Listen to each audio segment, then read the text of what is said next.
target kita akhir bulan Mei ini, kita berharap kita sudah bisa hidup normal kembali. Itu harapan kita. Inilah harapan besar Gubernur Sulawesi Selatan, Nurdin Abdullah. Akhir Mei jadi target untuk memutus mata rantai COVID-19 di Sulawesi Selatan. Kebijakan PSBB pun jadi tumpuan. Penyebaran virus corona bisa dihentikan. Pertanyaannya, mungkinkah semua itu terjadi? Coba tengok ke belakang, bagaimana kebijakan PSBB tahap pertama di Makassar.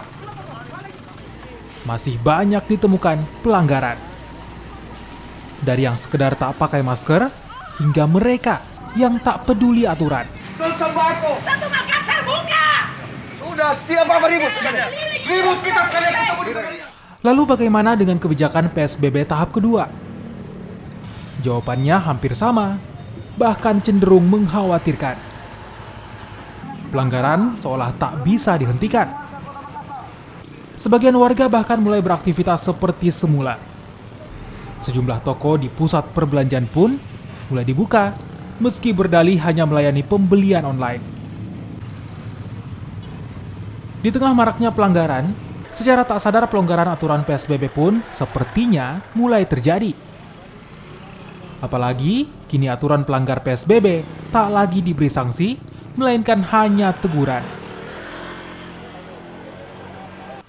PSBB Makassar tingkat kepatuhan kita masih sangat rendah, sehingga perpanjangan ini kita lakukan.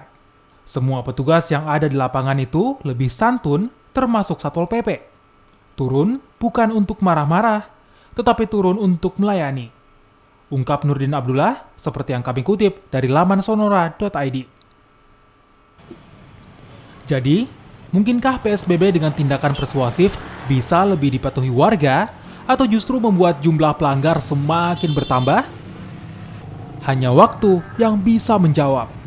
Adakah target akhir bulan Mei, Sulawesi Selatan sudah bisa bebas dari corona? Atau justru jadi awal petaka pandemi corona?